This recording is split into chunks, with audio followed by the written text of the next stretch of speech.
또 교체입니다.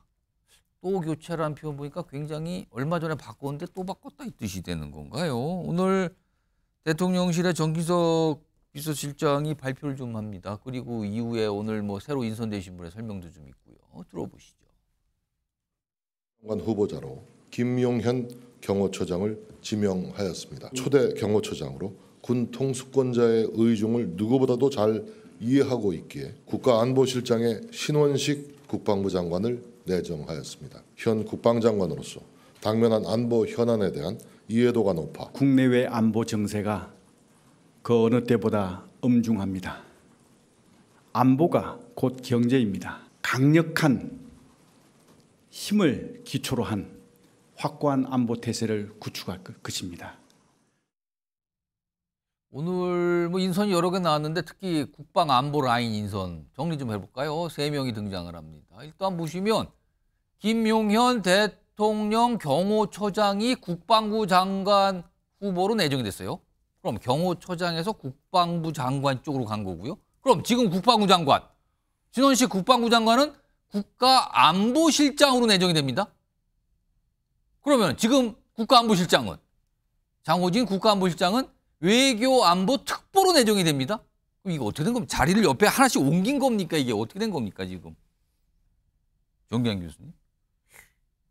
같은 사람이 비슷비슷한 자리로 이렇게 약간 옮기는 겁니까? 이거 어떻게 봐야 되는 겁니까? 전 제가 봐도 그냥 돌려막기예요. 그냥 옆에 있는 사람을 이쪽 옆으로 옮긴 겁니다. 우리가 이른바 회전문 인사라고 하는데 자 지금 안보 라인의 가장 중추적 역할을 했던 게 안보실장 국방부 장관입니다. 그런데 예. 결국 김용현 경호처장을 국방부 장관을 시켜서 예. 세 사람이 이렇게 돌고 도는 방식으로 인사를 마무리한 거다. 자 이건 다른 말로 하면 뭐냐. 특히 안보 문제 또 지금 외교 정세와 관련해서 미국 같은 경우도 지금 대선을 앞두고 앞으로 어떤 뭐 트럼프가 재선을 될지 해리스가 재선에서 될지는 모르겠습니다만 결국 미 대선 등 한반도를 둘러싼 안보 환경이 대단히 뭐랄까 예민해진 시기입니다. 예. 이 속에서 결국 인재풀이라고 하는 것이 주변에 있는 사람, 경호처장을 국방부 장관으로, 국방부 장관을 안보실장으로 이런 돌려막기 인사를 하고 있는 모습을 보면서 국민들이 느끼는 인식은 뭐냐면요. 아, 이것은 안보 문제에 대한 외교 안보의 새로운 전략적 포석이 아니라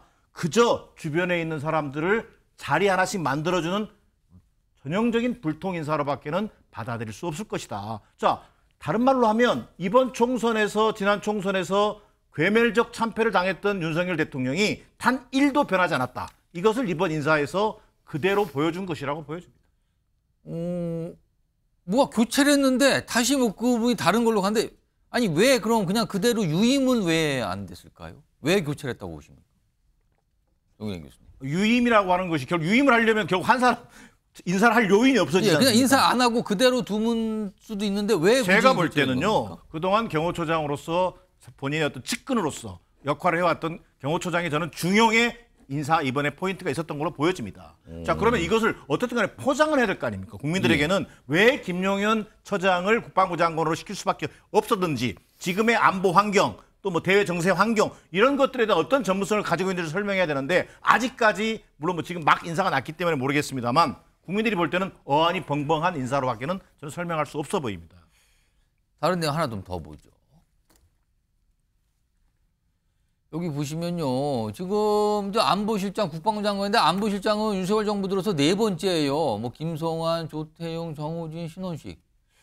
근데 지금 안보실장이 그렇다면 4명이니까 임기들이 1년도 안 돼서 다 교체가 되는 거예요. 지금 새로 됐으니까. 그리고 국방부 장관 같은 경우는 3번째가 되는데 신원식 장관은 아직 1년이 안 됐어요. 지금 여기 자리를 담당을 한 지가.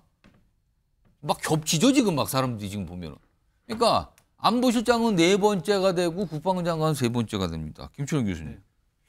1년도 안 돼서 좀 안보실장, 국방부 장관이 교체가 된 거예요? 근데 이게 방금 얘기하신 것처럼 해전문 인사라는 그런 비판을 받을 수밖에 없는 게요.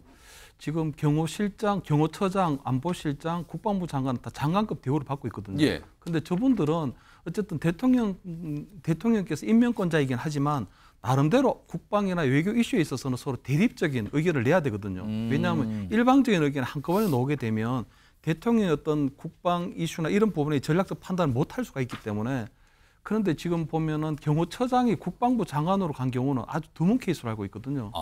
왜냐하면 경호처장 같은 경우는 대통령을 위해서 어쨌든 경호하는 그런 부분이고 그렇죠. 국방과 국방이라고- 경호는 조금 다른 맥락이란 말이에요. 국방이라고 하는 좀 더 넓은 관점에서 봐야 예. 되기 때문에 보통 경호처장이 국방부 장관으로 가는 경우는 굉장히 드문 케이스로 알고 있는데 이번에 아마 아랫도를 빼서 윗도를 괴는 그런 식의 인사라는 비판을 계속 넣을 군 수밖에 없을 것 같아요. 출신이었다는 걸 감안을 한 건가요? 경호처장을? 뭐 경호처장이 뭐 보통 이제 뭐 우리 군인 출신지에서 오는 경우가 많긴 하지만 저렇게 국방부 장관 하던 분을 경호처장으로 경호처장을 국방부 장관은 좀 드문 케이스라고 보고요. 저는 이 지점에서 좀 중요한 게 대통령께서 지명했다고는 하지만 한덕수 총리 임명 제청권이 있거든요. 그렇죠. 장관의 경우에. 제청을 했는 이유를 좀 궁금해요. 왜냐하면 대통령 어떤 인사권에 있어 그나마 가장 이 최전방에서 그래도 견제할 수 있는 거는 국무총리 임명 제청권이라고 하는 부분이 있는데 저는 왜 이 부분에 대해서 임명 제청권이 제대로 행사됐는지 한덕수 총리가 지금 저 부분에 대해서 어떤 총리로서의 권한을 제대로 행사하고 있는지 이 부분에 대해서는 조금 궁금증이 생긴다 이런 말씀 드립니다. 누구 정혁진 변호사하고 박용원 부의장도 의견 좀 들어볼까요? 먼저 박용원 부의장은 어떻게 보셨습니까? 지금 오늘 나온 인사. 저는 참 기용할 사람이 없구나라는 생각을 할 수밖에 없었어요. 정말 리프레시하기 위해서, 내각을 리프레시하기 위해서는 새로운 사람도 기용하고 정말 이전에 좀 하자가 있거나 잘못된 사람은 과감하게 내쳐야 되는데 윤석열 정부는 장관이나 처장이나 실장 후보자도 좀 쉽게 구하지 못하는 게 여실히 드러났다고 생각하고 앞으로 이런 식의 인사면은 내각 교체, 이런 리프레시의 효과도 전혀 없을 거라고 저는 생각하고 있습니다. 정혁진 변호사는 오늘 인선 어떻게 좀 읽고 계십니까? 글쎄요, 국방부 장관에서 국가안보실장으로 간 케이스는 여러 번 있었어요. 대표적인 게 이제 김장수 장관이 국가안보실장 예, 예. 했고 김관진 장관도 장관한 다음에 국가안보실장을 했기 때문에 예. 뭐 이것이 특별히 특이한 인사다라고 보기는 전 어렵다는 그런 생각이 들고요. 그 다음에 제가 알고 있기로 경호처장에서 국방부 장관으로 가는 건 처음이에요. 처음인데 오히려 참모총장 하다가 경호처장 한 케이스는 있거든요. 참모총장 하다가 국방부 장관 갈 수 있는 거니까 중간에 뭐 경호처장 중간에 끼어 있다고 하더라도 예. 뭐 그럴 것인가. 그 다음에 김용현 이제 장관 후보자죠. 예. 김용현 장관 후보자가 3스타예요. 그 다음에 신원식 장관도 이제 3스타고. 예. 그런데 신원식 장관은 육사 37기고 김용현 후보자는 38기고. 그러니까 육사 기수로 보면 1년 후배가 국방부 장관직을 물려받았다. 저는 그런 생각을 하고요. 인사권은 뭐 대통령 뭐 고유 권한이다 이런 이야기 계속 나왔지만 예. 인사권이야말로 대통령의 고유 권한인 거고 여기에 대해서 뭐라고 이야기할 수는 없는 거고 대통령의 인사권에 대해서 비판하려면 그 인사로 인해 가지고 어떤 문제가 생겼다거나 그 뭐 어떤 그 실적이 없다거나 그때 할 이야기인 거지 이거 가지고 뭐 특별하게 문제 삼는 거는 저는 뭐 이렇게 그 바람직한 것은 아니다. 저는 그런 생각이 듭니다. 네, 알겠습니다. 곧 8.15 광복절인데 이게 벌써 이제 파행이 예고됐어요. 광복절 정부가 이제 이 주최하는 이 광복절 행사에 참석 안 합니다라고 지금 정치권도 얘기하고 있고요. 뭐 광복회 등등해서 여러 가지 문제 제기를 하면서 참석 안 한다고 지금 밝힌 상태거든요. 이와 관련된 목소리부터 좀 들어보겠습니다. 용산에다 얘기를 했어요. 자꾸 지금 광복절 행사에 나오라는 거예요. 이거 못 나간다. 그럼 어떻게 해야 나가느냐? 용산에서 대변을 시켜서 우리는 건국절을 부인한다. 건국절을 한 바가 없다. 시도를 한 바가 없다. 건국절은 우리 정부의 정책이 아니다. 이 세 가지를 발표하게. 건국절에 대해서 안 한다는 분명한 정부의 입장을 공포를 해주고 이 인사가 철저히 잘못됐다는 것에서 철회하라 이게요. 독립열사 앞에 부끄럽지 않도록 윤석열 대통령은 김영석 독립기념관장 임명을 즉각 철회하고 무리한 인사 강행에 대해 국민께 사과하십시오. 8월 14일 규탄 기자회견과 광복절 행사를 불참할 것을 선언합니다. 지금 광복회, 정부의 광복절 행사에 불참한다. 그리고 다수의 야당들도 불참하겠다. 이런 입장을 낸 건데 왜 그런가 하면 최근에 임명된 김영석 신임 독립기념관장을 둘러싼 논란 속에서 그렇게 된 거거든요. 뭐 과거의 어떤 본인의 주장 뭐 이런 걸 특히 야권을 중심으로 문제 삼고 있는 건데 오늘 김영석 관장이 입장을 좀 냅니다. 목소리 들어보시죠. 저는 독립운동가를 폐매하고 일제 강점지의 식민 지배를 옹호하며 일본의 식민지 지배를 정당화하는 의미로 말한 뉴라이트가 아닙니다. 광복 회장을 비롯한 광복회 어떤 인사들도 저에게 공개적인 토론을 해주실 것을 제안드립니다. 내가 관장으로 재임하는 동안 독립정신을 널리 선양하는 일과 이를 통해서 국민 통합을 이루는 일에 매진할 것을 약속드립니다. 감사합니다. 박영훈 부의장, 이번 논란 어떻게 보십니까? 저는 참 황당해요. 무슨 말씀이냐면 지금 사도광산의 문제 그리고 독도 문제 이런 문제들이 계속 불거지고 있는데 이 정부에서 이럴 때일수록 독립정신이 투철한 사람을 기념관장으로 임명했었어야 된다라고 말씀드리고 싶고요. 또 한편으로는 정말 음지에만 있어야 될 뉴라이트적 사고를 가진 사람을 양지로 끌어들이는 이 정부 굉장히 비판적으로 볼 수밖에 없고 아니 이분이 뭐라고 했습니까? 보면은 48년 8월 15일이 대한민국이 정말 시작된 날이라고 이야기했는데 아니 그렇게 하면은 1919년 임시정부 시절부터의 독립운동이 완전히 왜곡되고 곡해되고 없던 일처럼 되는 것이거든요.